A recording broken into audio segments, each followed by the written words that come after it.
That's the second attempt on the musical box that Emery bought at the auction sale. And this time it was successful. But that box was only worth £2. It was worth a man's life, Watson. Numbering the keys. The 19th key of the keyboard is the 19th letter of the alphabet. S. Here. Now, sit down when I give it to you, old fellow, will you? I knew you'd be unable to resist the bait of my cigarette, having read with great interest your monograph on the ashes of 140 different varieties of tobacco. I should advise you not to move, Mr. Holmes.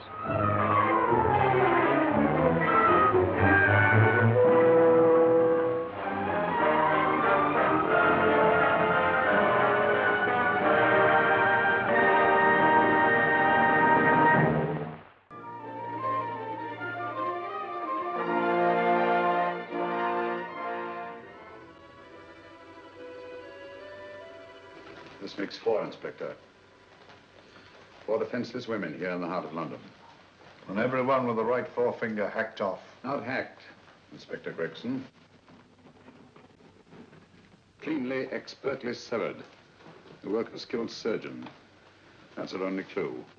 Much about the age of my sister's girl. Yes, it's horrible. Come on, let's get a drink. If we could just trace those missing fingers. If we could just drain the English Channel, we might find a penny. Huh? Oh, thank you. You may keep those, Mr. Holmes. Thank you.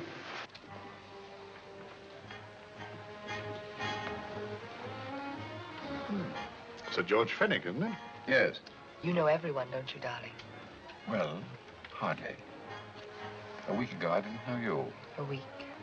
How fast it's gone.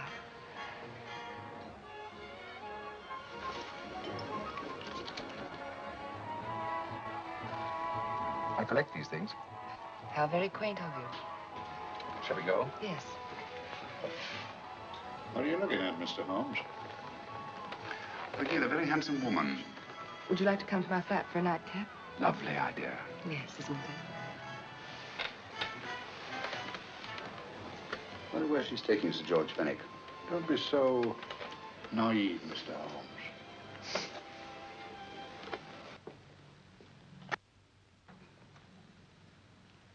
I prefer a more flattering light. In any light, you'd be... Would I? And don't you know it? Perhaps I do.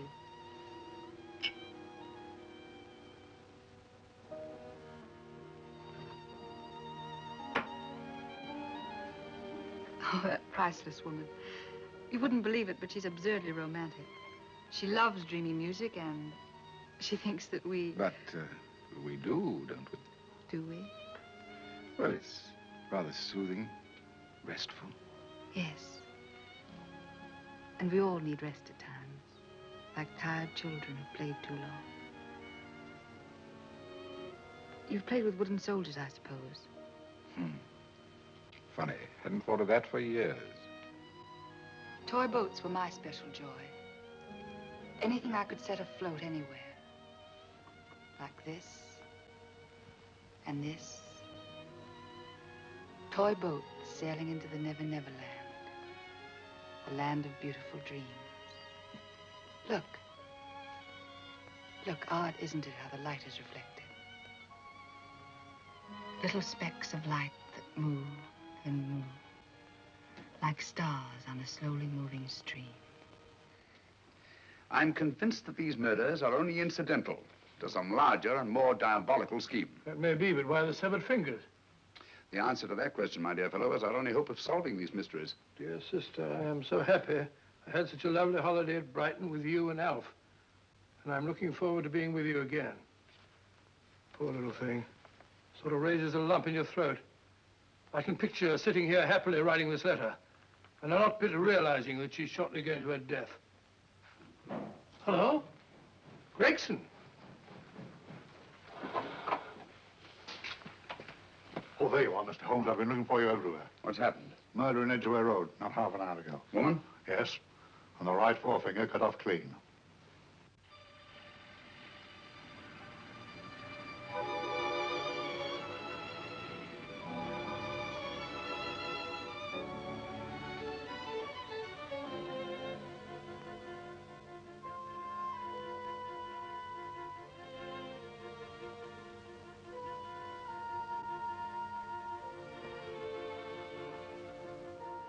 young woman found murdered, 5%. Horrible murder, Piper! Piper! Read all about it. Get your Piper! Murdering Edgware Road. Horrible finger murder. If it was 10:45 when I left you, it was 9 this morning when I woke. Over 10 hours lost. 10 hours that I can't account for. And in my pocket when I woke, I found... Yeah, in my pocket. That isn't... Oh, it's not for you, of course. It can't be. Excuse me, Mum, but there's a man asking to see the gentleman. Send him away. Yes, Mum. No, please. I'll see him.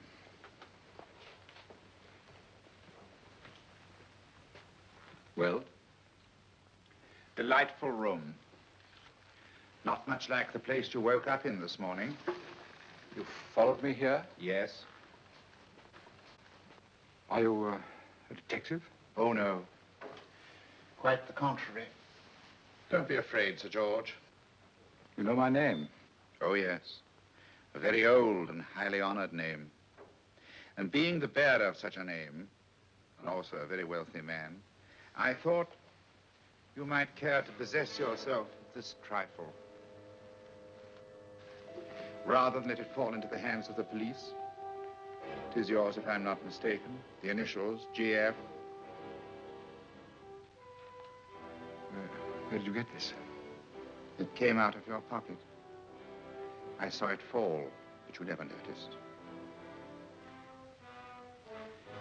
You were very busy, bending over something with a knife. Then you put something in your pocket.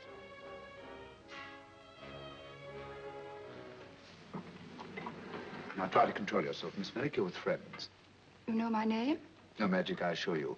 I've often seen your picture. You're the daughter of Sir George Merrick, aren't you? Yes. It's about my father that What about your father, Miss Fenwick? I couldn't sleep a wink last night. Then I started hearing things. Hearing things? What sort of things? I heard someone in the garden underneath my window. Then I saw a figure moving down the garden path, and I recognized my father. He had a spade in his hand, and he stopped by the greenhouse where he started to dig. This morning, at daybreak, I stole out into the garden and I found this.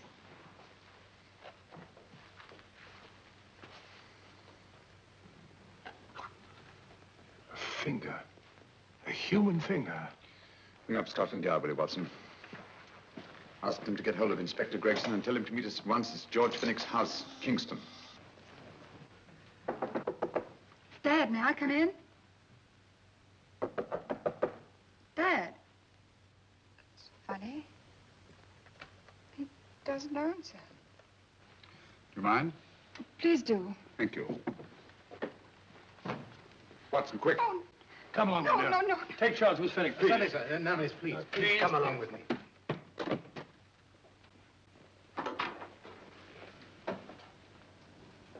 Dead? Yes. What do you make of it, Doctor? Shot in the back, between the second and third ribs. The bullet undoubtedly penetrated the heart. Look at the powder marks on his coat.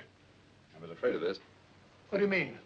Don't you remember the man in the cab who followed Miss Fenwick to Baker Street? Well, you don't think he had anything to do with it, do I you? think it's reasonable to assume that he tipped off someone that I'd been sent for. Sir George has obviously been murdered to keep him from telling me what he knew. What was the weapon used? Small caliber revolver, point blank range by the look of the wound. The murderer came in through those French windows. The mud from the garden he brought in his boots. Sir George must have surprised the intruder. Passed the room to him here. What follows we can't tell. But from the location of the wound, I'd say that he turned his back for a moment, and as he turned, the muzzle of the revolver was placed between his ribs and one muffled shot fired. And you mean to say he kept on going, even after he was shot? There's no doubt about it. Look there. The trail of blood leads us back to the desk. Something Sir George was after. Something. I know. He was trying to summon help, poor chap. I don't think so, Watson. There's the bell pull by the fireplace. No, you'll notice from the trail of blood that Sir George made straight for this desk here. I wonder, there was something he was desperately anxious to get. Hello. His right hand's clenched. That's perfectly natural. Death agony. The left hand lies open. Why only one hand clenched in the death agony? The right hand, the hand nearest the desk. Please note that. If Sir George took something off this desk, something so important that he spilled his last drop of blood to get it, I want to know what it is.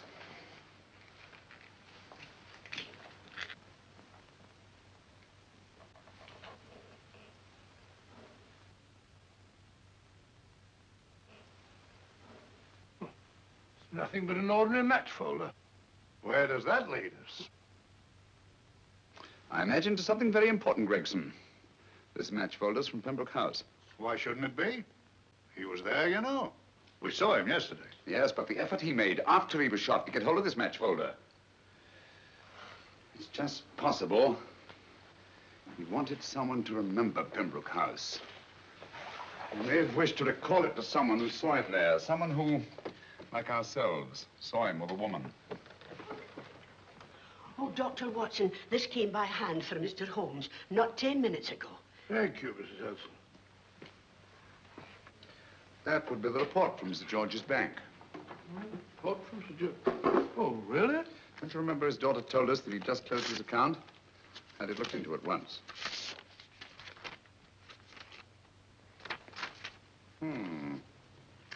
He drew out his entire balance in cash, nearly £10,000, yesterday, just after that young woman was murdered. What does that suggest you, Watson? But he paid it out to someone. Precisely. I smell the faint, sweet odor of blackmail. You don't think he paid it out to someone who saw him murder the McLean woman? Sir George never murdered anyone. But he did have that woman's finger, and he empty did have a lot of, and pay out a lot of cash. That's the terrifying part about blackmail, Watson. The victim is afraid to fight the accusation, no matter how false.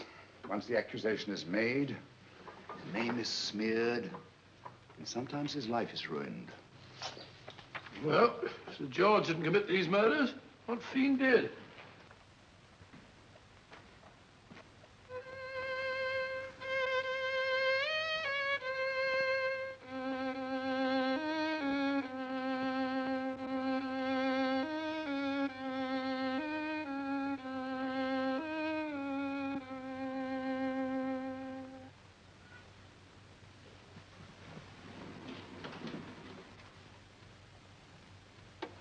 Oh, Professor Moriarty. Not that I wish to appear inquisitive, but to what am I indebted for the pleasure of this visit? Scotland Yard will be interested. It's very convenient for me to have Scotland Yard think that I'm still dead in Montevideo. I never dreamed of fooling you. Thank you. Oh, I beg your pardon.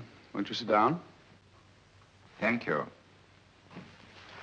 And now, Professor Moriarty, what can I do for you? Everything that I have to say to you has already crossed your mind.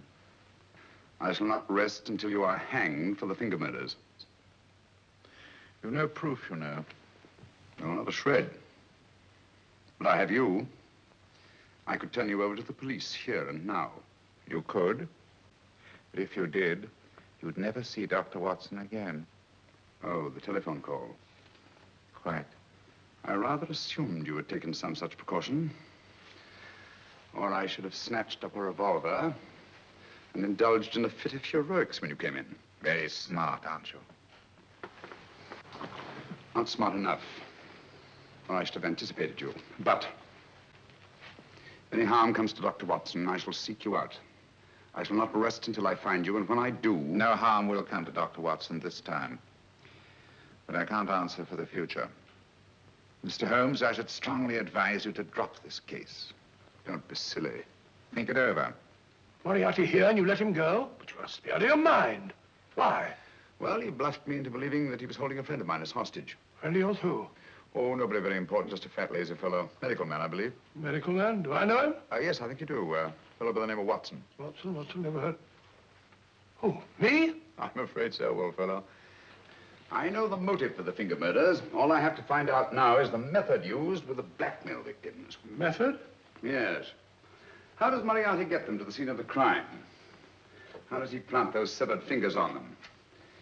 And how does he scare them into believing that they may have committed those atrocious murders themselves? Curious. Very curious. Huh? Curious? What's curious? That window in the empty house across the street. First floor front. Huh? What's wrong with it? It's open. Why shouldn't it be open? Well, it wasn't open half an hour ago. I'll stake my life on that. Oh, that's not our business. Let it stay open. I wonder if you'd go over, old fellow, and see what's the matter.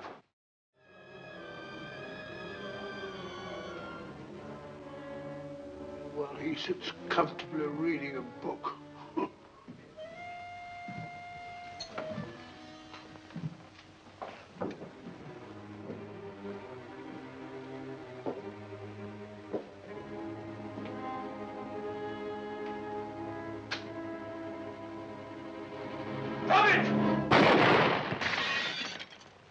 He killed Holmes! He killed Sherlock! Watson. You? But I saw him shoot you a second ago. Not me, my dear fellow. Merely the bust of Julius Caesar. Why did you try to kill me? I had to kill him. I had to. Oh, snap out of it. Stop it, Watson. He's shamming. No, he isn't. Who told you to kill me? She told me. She told you?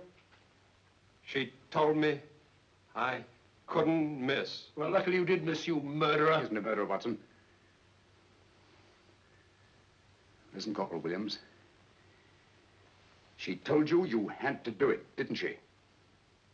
I had to do it. I've got it, Watson, I've got it. Got what? The method used in the finger murders. Well, what is it? Hypnotism, my dear fellow, hypnotism.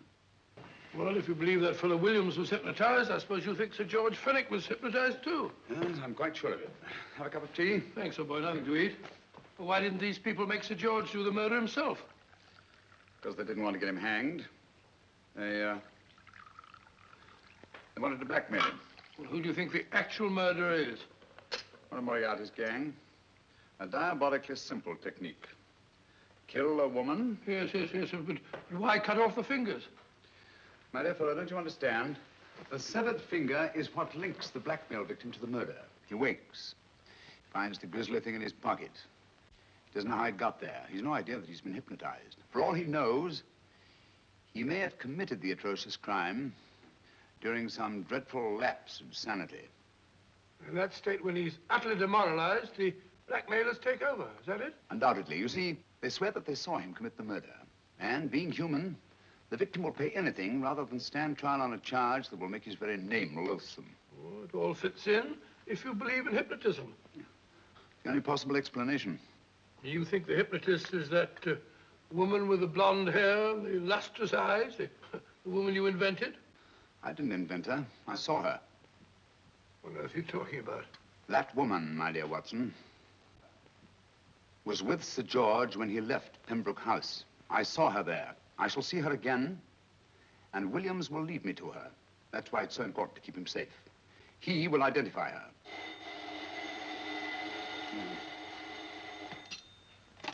Hello? Yes? Inspector Gregson? What? Well, get every constable in the district. Yes, I'll be over at once. What's happened, Holmes? Williams is missing. Great Scott! Come on.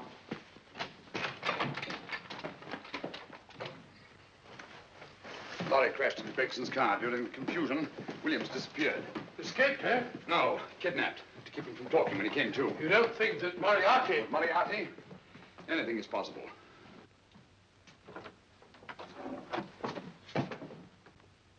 Williams!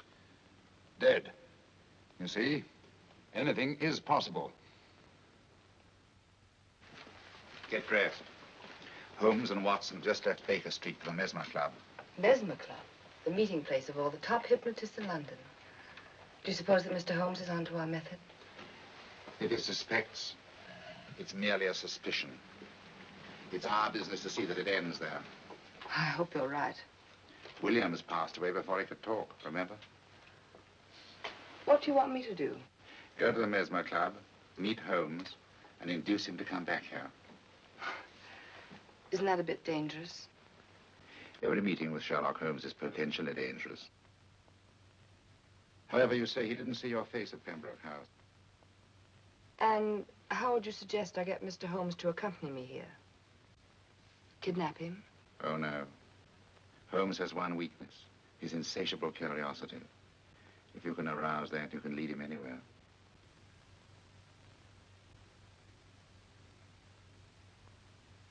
As you observe, the needle has been thrust completely through the subject's hand. No feeling, no pain. This lack of feeling is the one infallible test of profound hypnosis. Nonsense. Fellow's full of drugs. Oh, isn't he? Definitely not, Doctor. Wake up, Carter, wake up. You feel well and rested, remember. No pain anywhere. Wake up, wake up. I say, when are you going to begin? All through, Carter. Stand up.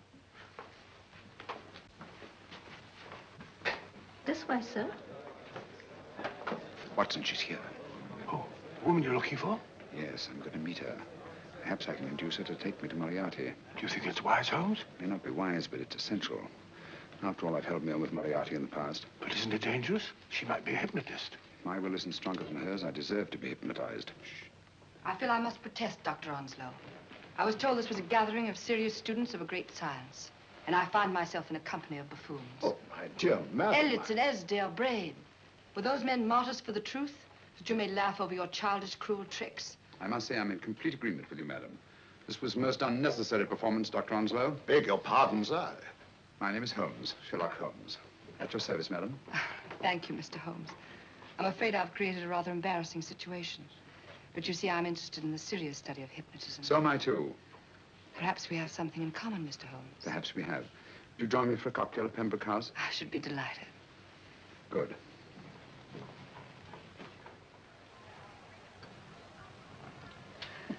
I suppose I did lose my head a little at the Mesmer Club. But you see, hypnotism is almost a religion with me. I know so well what it can do to help, heal. And I can't bear to see it used for trivial purposes. I know very little about it. That's why I went to the Mesmer Club. You see, I'm rather puzzled just now with the case that I'm working on. How fascinating. Tell me about it. It's the murder of Sir George Fenwick. Fenwick? Who's he? Quite a well-known figure.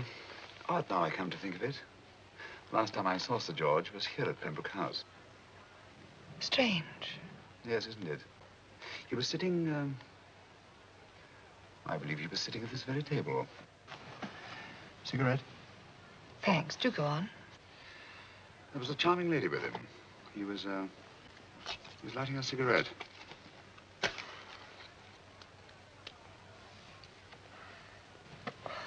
Charming. Did you see her face? No worse luck. Merely her back. How unenterprising of you. Yes, wasn't it? Afraid I'm getting a little older. I shouldn't say so. That's nice of you.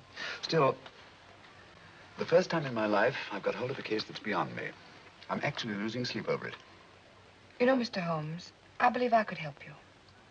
Really? I should be very grateful. You're amused. Oh, merely skeptical.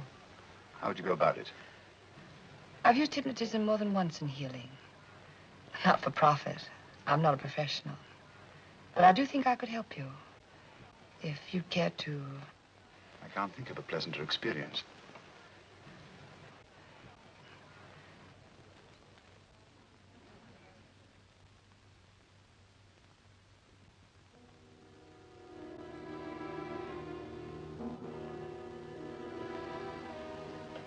Low lights, music, is that all there is to it? You must relax, Mr. Holmes. I'm afraid you're a rather difficult subject. So I thought perhaps a little help. Materia medica might be advisable. Drugs?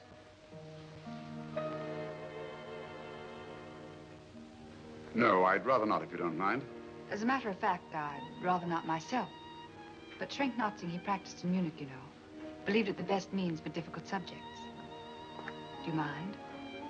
Well, as a matter of fact, I don't approve of sedatives. Just as you wish. We don't have to go on with this at all, you know. Wait a minute.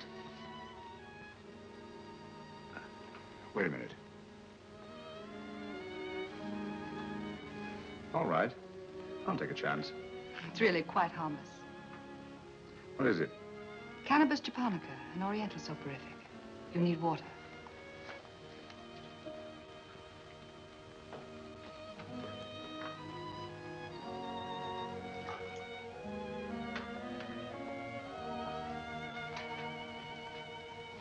Thank you. Now sit down, Mr.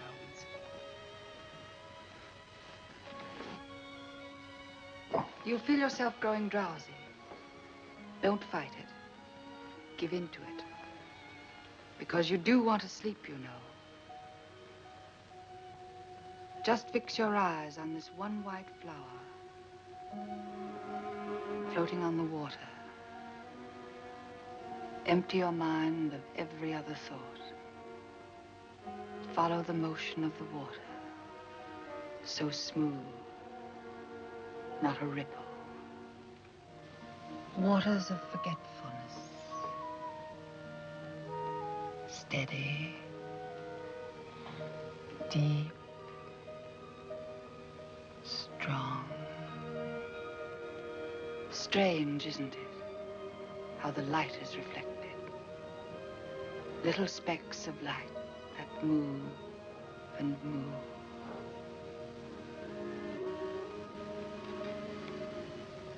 It's restful here. It's peaceful. It's friendly. And you're very close to finding what you're looking for. You'll find them soon now. The guilty ones. When you're rested, gentle waters closing over you. Steady, deep, strong. Drawing you down, down, down.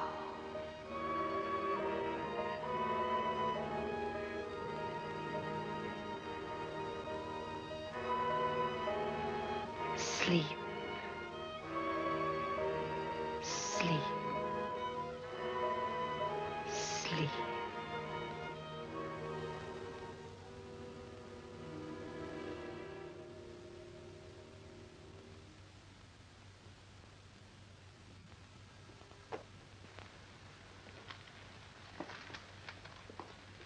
Here he is, Professor Moriarty. Stand up, Mr. Holmes.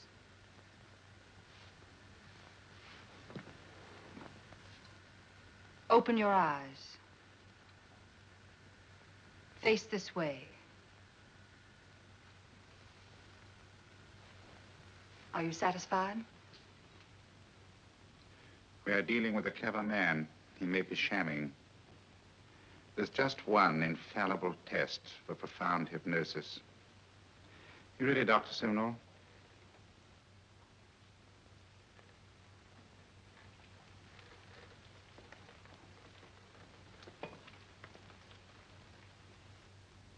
That will do, Doctor.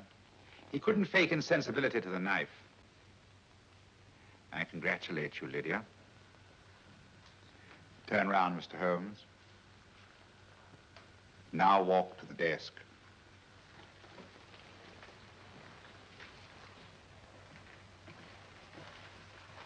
Sit down. Take that pen and write what I tell you to write. I have at last found a case which I cannot solve.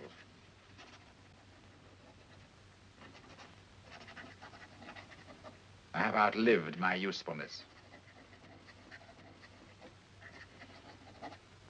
Therefore, I have decided to end my life.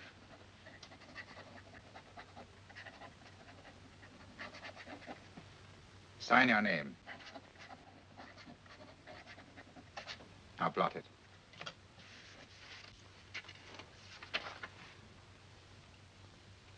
Fold it up. And put it in your pocket. Come, Mr. Sherlock Holmes. Go out onto the terrace.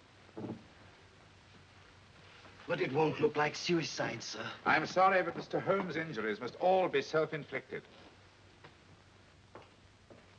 Let's walk a little, Mr. Holmes. It's so pleasant here in the garden.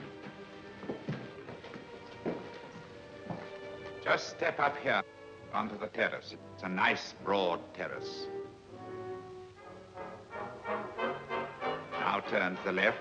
Walk slowly to the end of the terrace.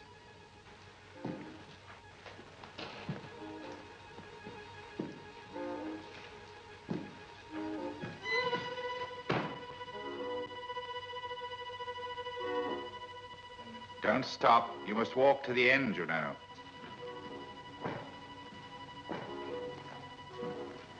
The end leads to an open doorway. You can pass through it in perfect safety. In the room beyond the doorway, you'll find what you've been looking for. Through the open doorway, you will find the man responsible for the finger murders and the death of Sir George Fenning. Professor Moriarty. Holmes! Stand still. What a beautiful view, Watson. I'm quite enjoying it. No, you're not.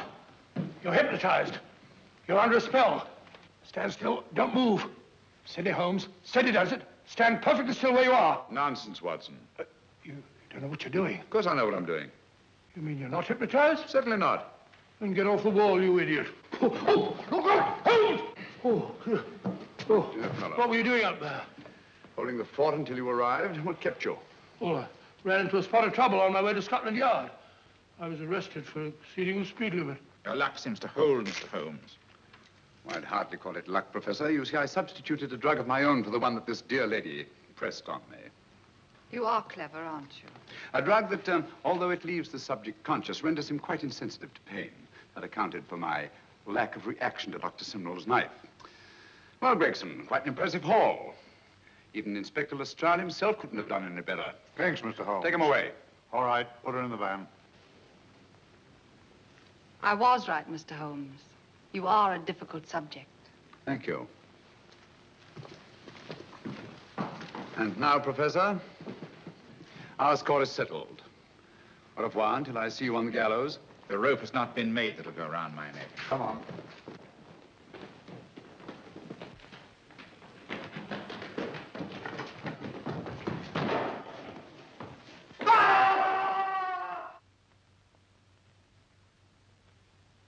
I'll take care of things, Mr. Holmes. Thank you, Inspector. Come on. An evil man, Holmes, but what a horrible death. Better than he deserved. What are you thinking of? I'm thinking of all the women who can come and go in safety in the streets of London tonight. Stars keep watching the heavens. And in our own little way, we too, old friend, are privileged to watch over our city.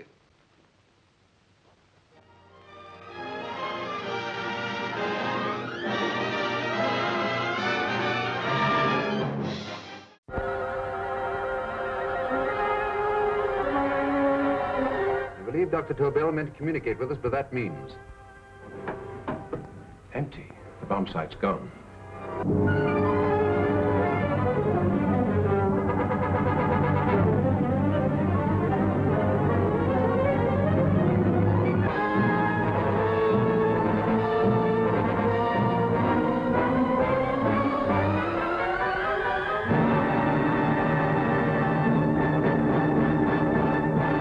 Moriarty, this is no simple crime that you contemplate. It's a staggering blow against your own country. We'd better hurry, Holmes. There's still time to save Farrell and Kern. Too late, Watson. By this time, Farrell and Kern are dead, too. What?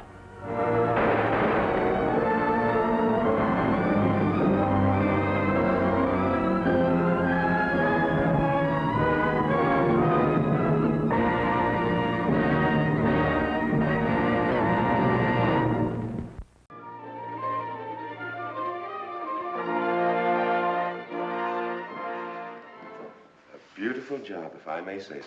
You'll be sure to have it at the undertaker's in time. Of course. The Scotch Express leaves Euston Station at 7:30 tonight. That leaves very little time for the arrangement of the body. Your mother, is it not? Yes. You are taking her to Scotland? Yes, Edinburgh. Her home. Oh. Thank you. Rather a nuisance.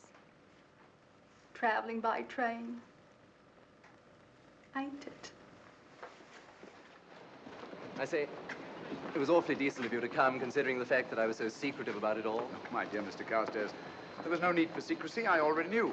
You knew that Mother insisted on bringing the Star of Rhodesia with her to London? And that while here, an attempt has been made to steal it.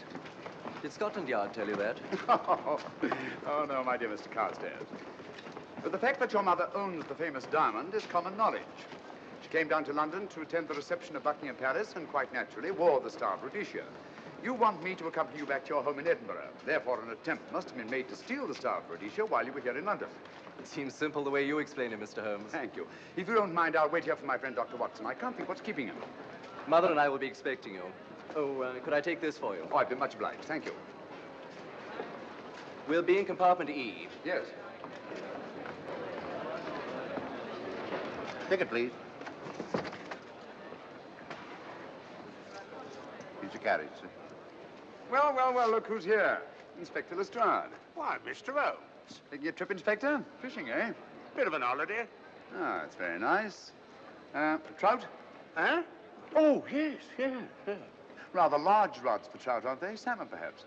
Well, as a matter of fact, I'm going mostly for the rest. As a matter of fact, you're on a job for Scotland Yard, aren't you?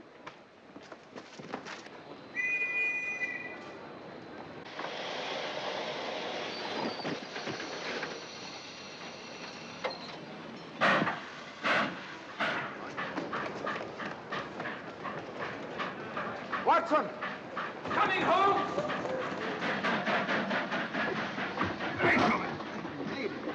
Thank you for your timely assistance. Really, Watson, aren't you a little stout for this sort of thing? Rubbish. Ideal weight for a man of my age. Ran into an old friend of mine, Duncan Bleak. Late of the 12th Indian Lancers, or Major Duncan Bleak, Mr. Sherlock Holmes. How do you do, sir? Delighted. I've heard quite a lot about you. India, eh? Retired 15 years ago. As a matter of fact, we were reminiscing about India. Didn't realize how late it was. Stays light so long these days, we almost missed the train. So I've observed. In here, sir. Right. Thank you. Doctor, would you care to join me in a glass of whiskey and a dash of soda before dinner? No, man, it's a good idea. What's it all about, Holmes? Did you ever hear of Lady Margaret Carstairs' famous diamond, the Star of Rhodesia? There was something in last week's text about the old girl being in London with the bauble, wasn't there, Holmes? Yes, there was. She's on this train. That's why we're here. To see that this bauble, as you call it, gets safely back into its vault at Edinburgh. Sounds to me... Pardon me. Sounds to me like a police routine job. That's where you're wrong, old fellow. An attempt to make away with it in London was unsuccessful. The second attempt will, in all probability, be made on this train. Well, what makes you say that? Well, it seems more than likely that the people who planned the first attempt will not be discouraged by one failure and will stop at nothing to ensure success the second time. Sounds like Lestrade's cup of tea to me. Lestrade? He's on this train. Oh, is he? Giving an excellent imitation of Isaac Walton. And here we are. Pardon, gents. Oh, come in, Mr. Holmes. My friend and colleague, Dr. Watson. How do you do?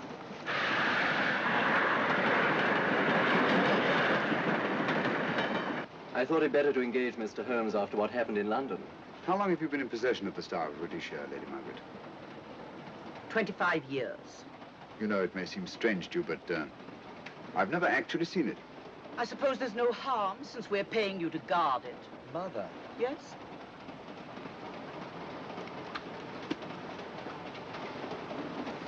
May I? Do, by all means. Thank you. Great Scott. What a remarkable stone. My husband gave it to me on our 5th wedding anniversary. Thank you, Lady Margaret. We'll be as unobtrusive as possible. That will be a novelty from a policeman. Now, if you wouldn't mind telling us where our compartment is. Oh, I'm sorry, Mr. Holmes. Oh, thank you. Lady Margaret? Good night. Good night. Good night.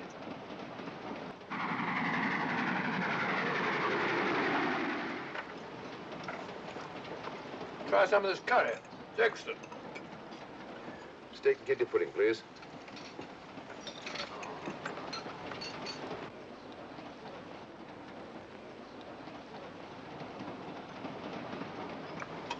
Of course, the Bengal curry doesn't compare with that of Madras. No, it's the quality of the mutton that makes the difference, don't you think? The meat's unimportant. It's the spices that make the difference. Don't you agree with me, Holmes? What? I said we were discussing curry. Oh, yes, curry. Horrible stuff. Oh, really? One man's meat is another man's poison.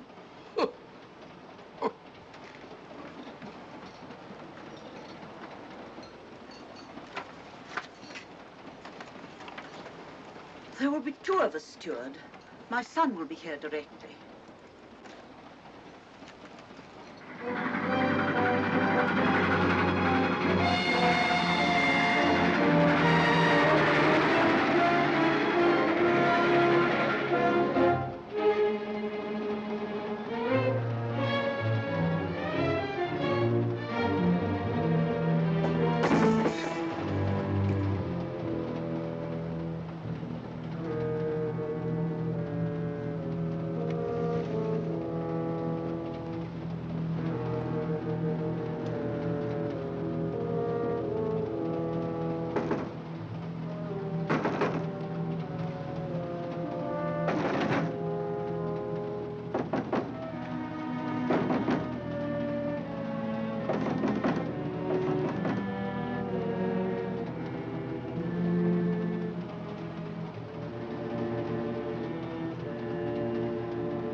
My dear fellow, I still insist the unpolished wild rice does make a considerable difference to a good curry. Well, I still can't agree with you.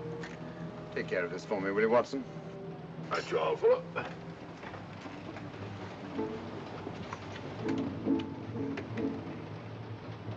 Was young Carstairs in the dining car with you?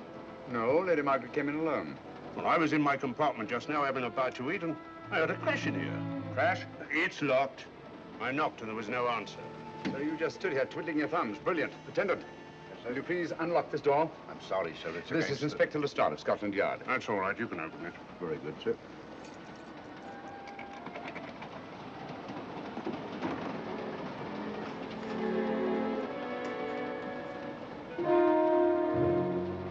Well.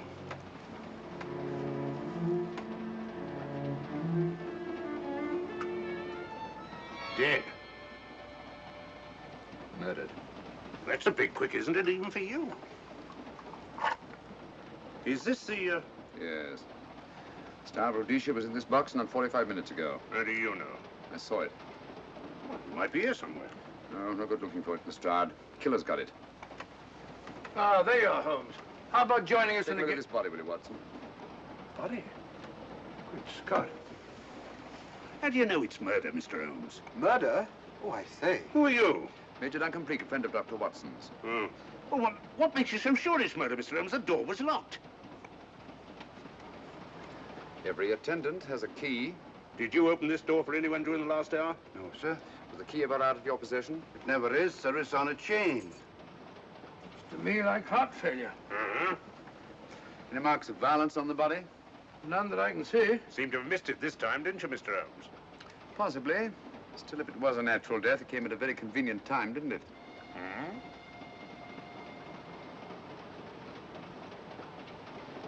What does this mean? Star of Rhodesia. It's gone. You were supposed to guard it. My son employed you. That's why I left it with him. Where is he?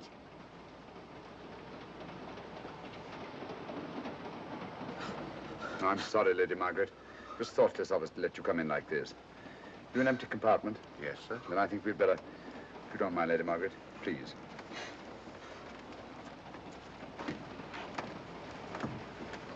Poor chap's mother, I presume. Yeah. Well, let's get to the bottom of this. Excuse me, Doctor. Poor chap, he was so young. It's such a pity. I've sent for the conductor, Lestrade. You want to talk to him, and I've asked that no one be allowed to leave this coach. Oh, thank you, Mr. Holmes. Shall we use my compartment? Thanks. Attendant, sir. Lock that door and let no one go in without my permission. You understand? Very good, sir. All right. Sorry, old man. Official police business. Well, that's all right. I'll catch up with you later.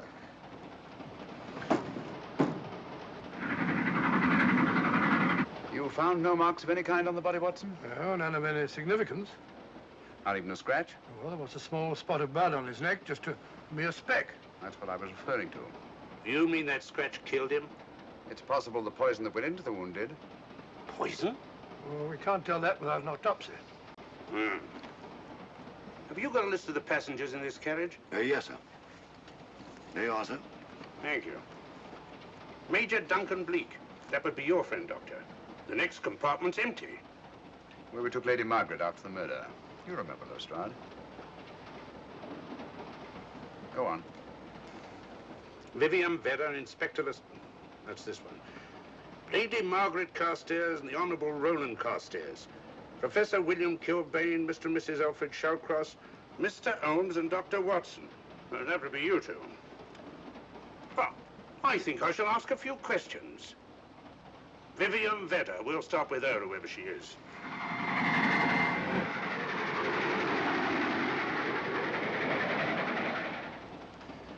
I understand your journey is rather a sad one. Your mother... Yes. Perhaps we'd better not question Miss Vedder just now, Lestrade. Huh? Excuse us, will you?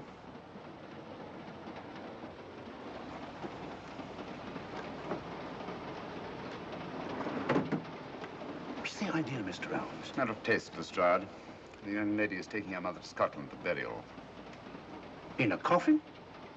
That is the customary method, I believe. Lestrade, I think we'll take a look at that coffin. Might prove interesting. I was about to suggest that very thing myself, Mr. Holmes. Conductor, I'll have a look in the luggage van. This way, sir.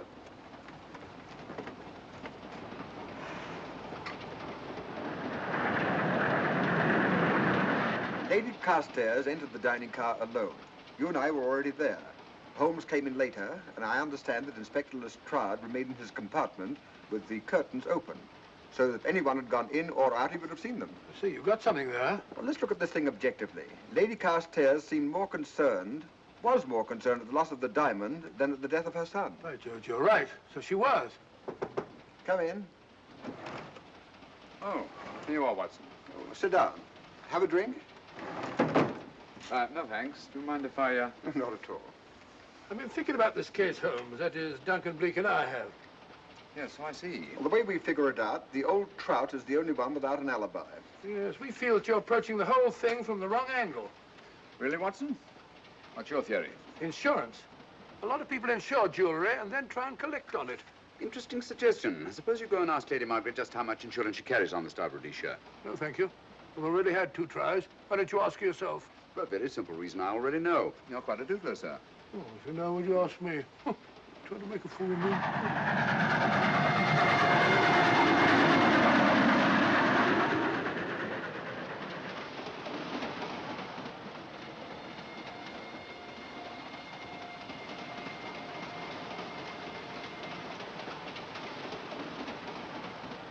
Mr. and Mrs. Shallcross. Teapots. Well, we can eliminate them. Professor William Kilbane. I've sent a telegram to the Edinburgh police to check up on that mathematics professor. Interesting. Now what? Well, just a coincidence. What's a coincidence? The fact that this fellow Kilbane happens to be a professor of mathematics. Ah. Come again, Mr. Holmes? Lestrade, did you ever hear of Colonel Sebastian Moran? Of course I did. What about him? Well, then, as you know, Colonel Sebastian Moran was the most sinister, ruthless, and diabolically clever henchman of our late but unlamented friend, Professor Moriarty. I've never seen him, but I've been unpleasantly conscious of his presence more than once. As a matter of fact, he was directly responsible for what very nearly turned out to be my premature death on 3 separate occasions. Very pretty, Mr. Holmes. What's all that got to do with all this? Oh, possibly nothing. However, his speciality was spectacular jewel robberies. And for relaxation, he was addicted to the study of mathematics. Are you inferring that this Professor Kilbane is Colonel Sebastian Moran? That he murdered young Carstairs and stole the diamond? Well, what about this woman, this Vivian Vedder? What about her? No one's above suspicion. And Lady Margaret. She might have a motive for wanting the Star of Rhodesia stolen. She wasn't very concerned over the death of her son. And this friend of Dr. Watson's, this Major Duncan Bleak. Might be just as sensible to suspect him. No. As far as we know, only 4 persons knew the Star of Rhodesia was on this train. Yourself, Dr. Watson, the dead lad, and myself. And Lady Margaret. And Lady Margaret. I'll have another talk with her ladyship.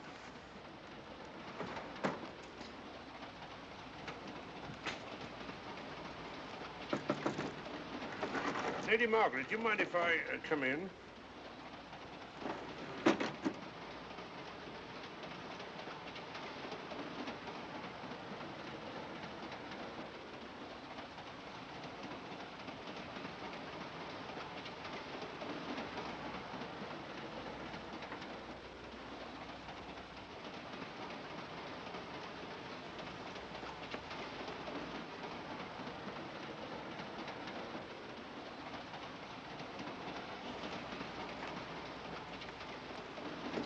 Holmes?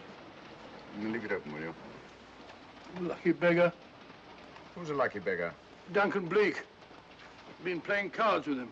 He won all the way across, I believe the expression is. Have you been with him all this time? Yeah, just left him. He introduced me to a newfangled game. Gin rummy, he called it. American, I believe. A lot of bookkeeping connected with it. You, ever hear of it?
Into thin air.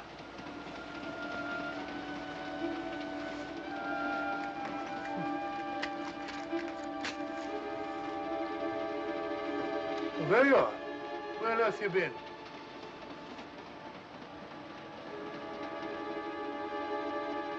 I asked you where you'd been. Hello? What's happened? I've been observing the landscape from the door at the end of the corridor.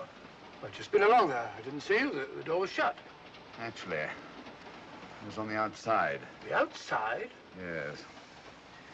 We must try it sometime. I think we'll take a look at that coffin. If you remember, I was interrupted the last time. Sorry.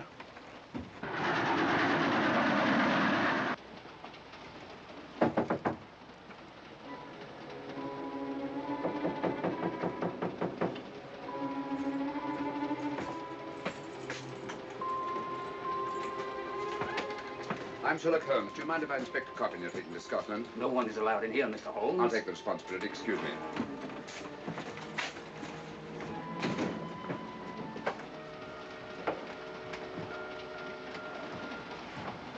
Does it occur to you, Watson, that this is a very unusual coffin? I don't know, a trifle ornate, perhaps. I wasn't thinking of the fittings. Do you mind if we open it? It's forbidden, sir. Sorry. Go on, Watson. But you can't do that, sir. We'll have to. Excuse me, please.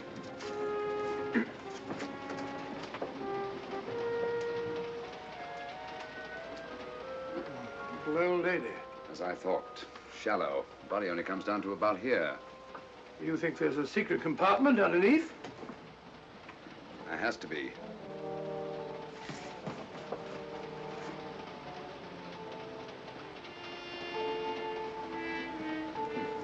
Empty. Yes, but it's been recently occupied. We asked Lestrade to come in here. He's with Lady Margaret. Right, your Holmes. What is all this, Mr. Holmes? There's where your murderer's been hiding, Lestrade. Then it's just a question of finding him, isn't it, Mr. Holmes? Not him, them. Eh? This affair is obviously the work of two men. The one who planned it, and the other who hid in the coffin, and at a prearranged time emerged to commit the murder and effect the robbery. What are you talking about? Colonel Sebastian Moran. You've got that man on the brain, Mr. Holmes. My dear Lestrade, I accepted this case because I was virtually certain that Colonel Sebastian Moran could not resist such a tempting morsel as the Star of Rhodesia. I'm convinced that he's the brains behind this case and that he's on this train. Oh, and how would you go about finding out which one of the passengers is this Colonel Sebastian Moran? If he is one of the passengers. Well, I suggest that you start by questioning Miss Vera. It might prove interesting. Huh? Oh.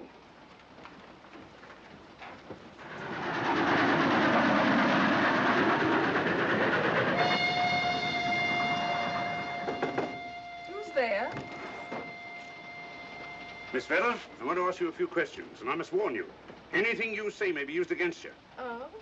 Now, about your mother. It isn't your mother after all, is it? Perhaps if you explain. That coffin, we've examined it. And found the secret compartment.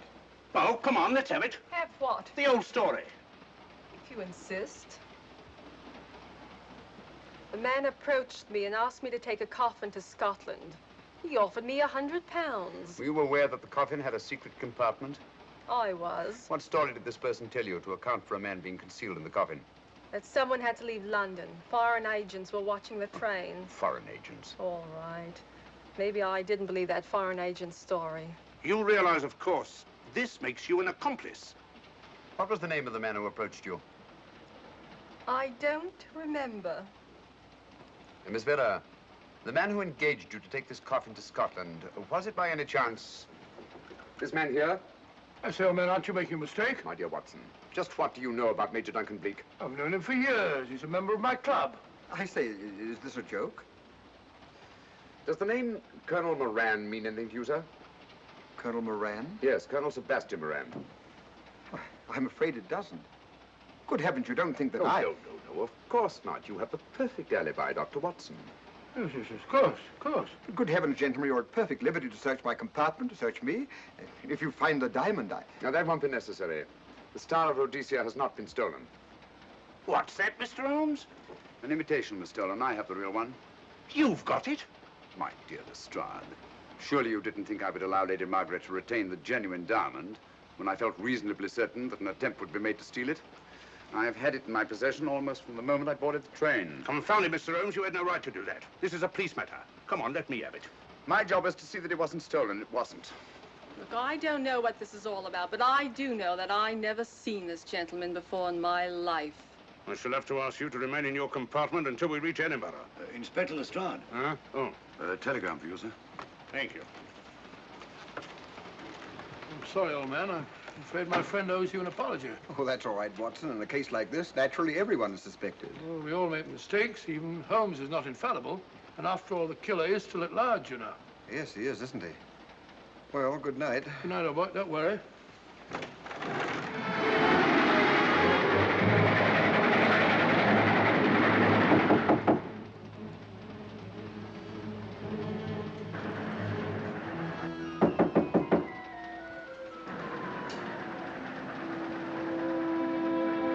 Sorry, chap.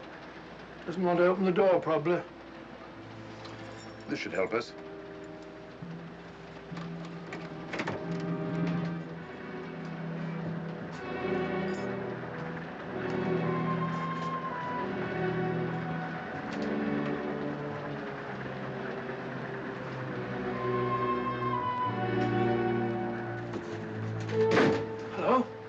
shut that door.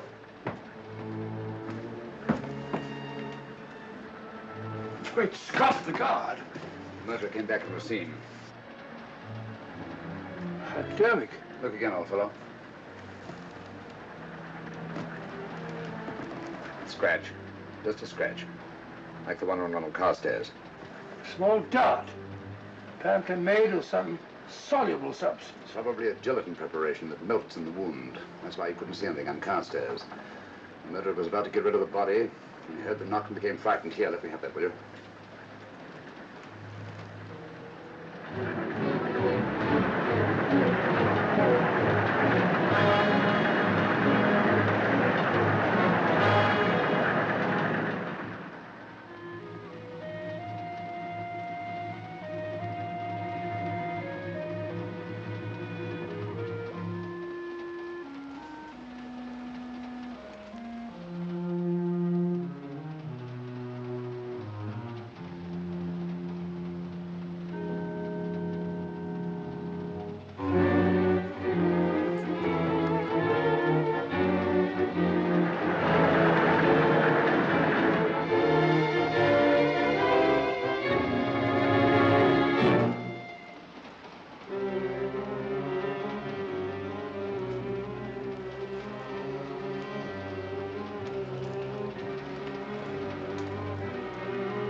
Come away from that door.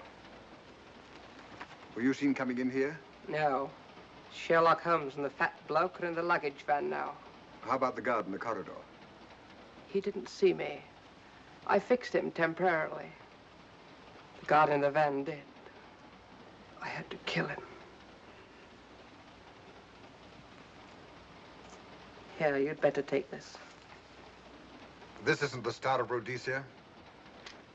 You wouldn't be trying to double-cross me, would you? Sherlock Holmes got the diamond and replaced it with this imitation. Now that Scotland Yard inspector has the real Star of Rhodesia. Was he with Holmes and Watson in the luggage van? No. Good, then he's probably in his compartment. But you'll have to hurry. I don't like it. Neither do I. All you have to do is to relieve him of the diamond. Scotland Yard inspector, why, that's something different. Naturally, it'll mean more money for you. You'd like that, wouldn't you?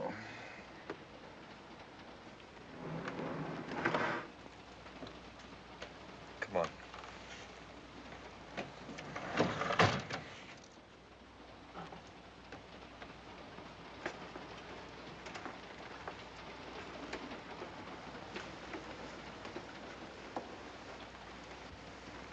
He's in there.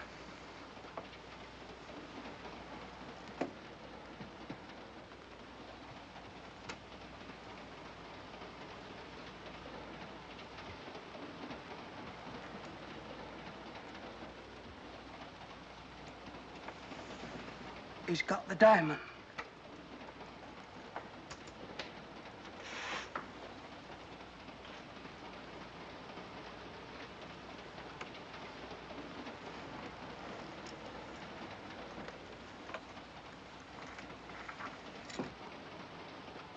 You use this.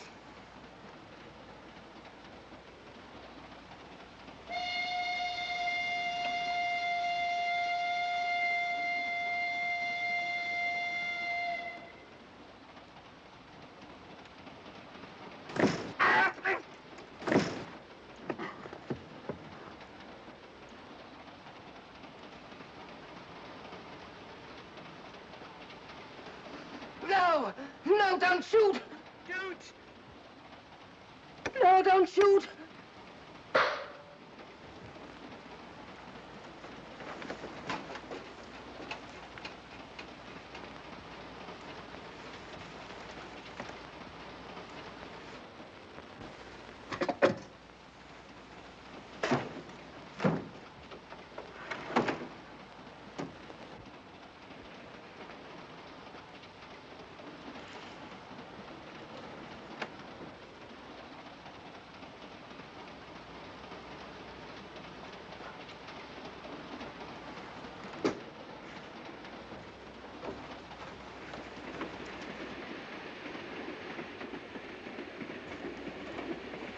Hello. That fellow you put on guard isn't there. So I observe. Strange. What is?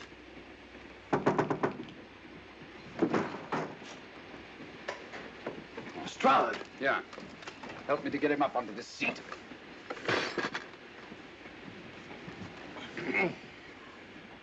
He's coming too. Hand me that water, will you? Oh, it's nothing very serious. I'll attend to it properly later on.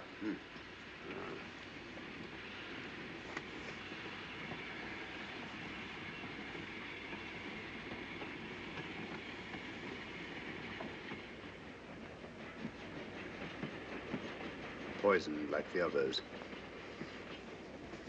Yeah, it's gone. The diamond's gone. Gone? Yeah. Hadn't we better search for murder at once? It's no use, old fellow. The man who killed him has the Star of Rhodesia. What's that? It's an air pistol, Lestrade, that fires a poisoned dart. It's quite an unusual design. You were attacked because you had the diamond. Fortunately, this wasn't used on you. Hello, we're coming to a stop.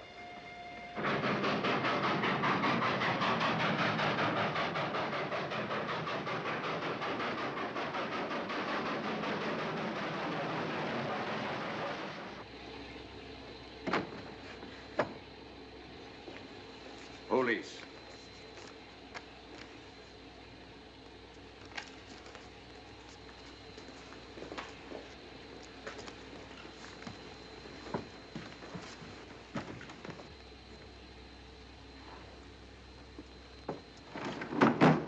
Scottish police. Oh.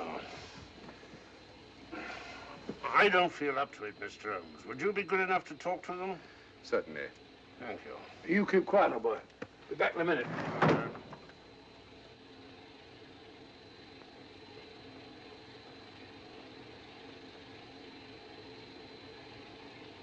Mr. Holmes, this is Inspector MacDonald of the Edinburgh Police. How do you do? I happen to be in this district on another case, and I'll receive this telegram from headquarters. You want to talk to Inspector Lestrade? In due time, but I'm in charge here. This is Scotland. You've crossed the border. We've had a spot of trouble here, Inspector. And that's why I'm here. And who are you, might I ask? Mr. Sherlock Holmes. And the private inquiry agent, eh? I've heard of you. Heard of him. Mr. Holmes has practically solved this case already. Watson. Will you clear the dining car? I'll want to ask a few questions. Yes, sir. And see that no one leaves his compartment until I need him for questioning. Very good, sir. Inspector Lestrade asked me to sit in with you. It's a bit unusual, but... Scotland Yard think a great deal of Mr. Sherlock Holmes. They frequently ask his advice. Scotland Yard, eh? Where is this Inspector Lestrade? Watson, will you see if Inspector Lestrade is sufficiently recovered to come into the dining car? Right, you are.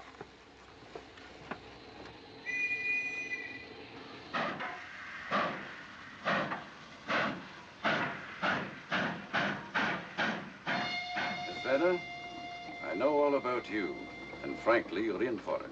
All I did was buy a coffin and bring it on the train. In my opinion, this is a matter for Scotland Yard. Scotland Yard's jurisdiction ended when you crossed the border, Inspector. So you say? That's a matter of opinion. Miss Vedder is unquestionably in the plot. But you may not know Colonel Moran, however. I don't. Colonel Sebastian Moran, is he in this? You know him? Unfortunately, I do. You may return to your compartment.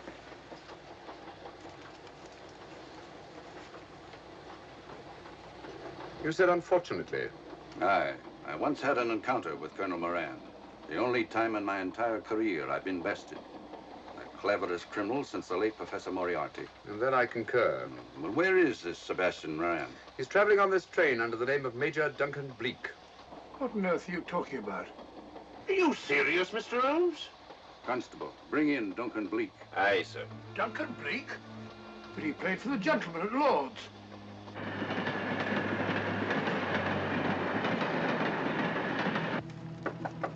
Come in. Duncan Bleak? Yes? Inspector MacDonald would like to see you. All right.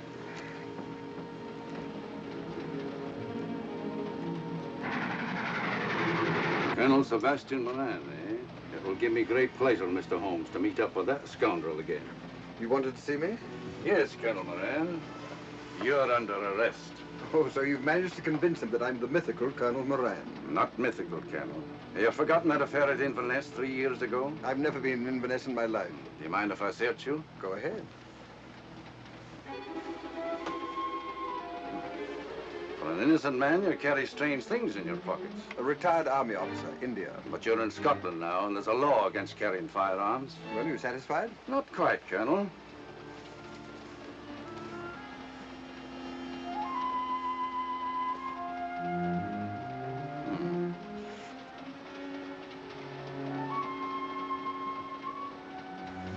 Now I'm satisfied.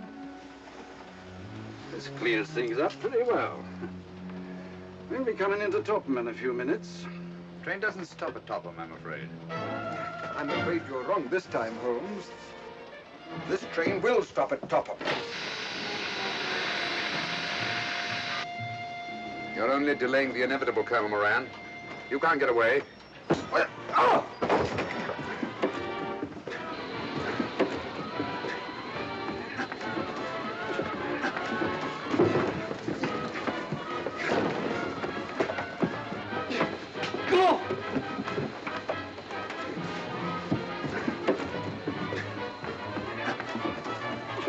Out of the way, Inspector. All right, Inspector MacDonald, here's your man. Who pulled that cord? It's all right, conductor. We'll get off here with our prisoner. Constables, take him off. Quite a struggle, Inspector MacDonald. Good work, Mr. Holmes. Perhaps I underestimated you. Was it you who hit me? Oh, I'm terribly sorry. You must accept my apologies.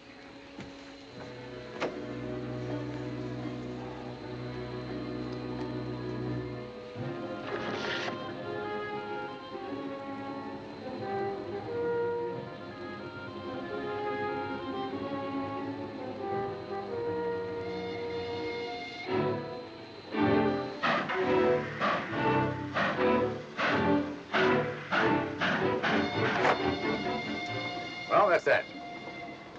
Where's Lestrade? Look under that table over there. Is that Lestrade? Great Scott, it's Duncan Bleak. I mean, Colonel Sebastian Moran. Come on, old fellow, give me a hand.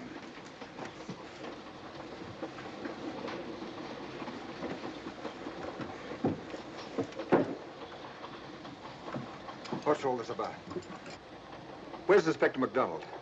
He's just got off the train. He couldn't have. He couldn't. Oh, but he has. A very clever plot, Colonel Moran. Your henchmen, masquerading as policemen, come aboard the train, arrest you, stop the train, and take you off. But this is fantastic. Yes, it is, isn't it? And it's a scheme worthy of Colonel Sebastian Moran. He planned the whole thing, including the coffin with the secret compartment. And in case anything went wrong, the pseudo-policeman to come aboard and take him off the train before it reached Edinburgh. Then, where is Lestrade? Well, I imagine at the moment he's pretty well occupied. Just a minute, MacDonald. Get over there, all of you. You're under arrest. Now, put up your hands. Driver, take us to the nearest police station. Come on, get over here. Then the poke in the eye I received from Sherlock Holmes wasn't an accident after all. That is a matter of opinion. Come on, get in.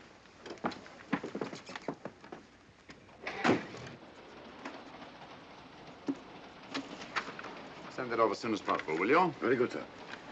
It's a telegram to the real Edinburgh police. Ask him to meet us when we arrive. But how did you know this fellow wasn't the real Inspector MacDonald? Elementary, my dear Watson.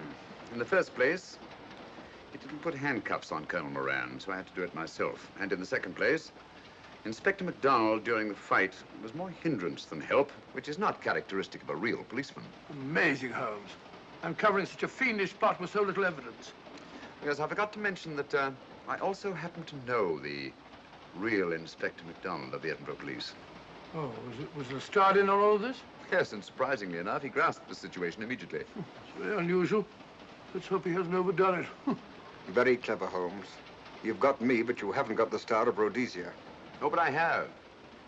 If in the dark I could substitute a big hulk like Lestrade for you, Colonel Moran, it's no very great feat to, switch a little thing like a diamond.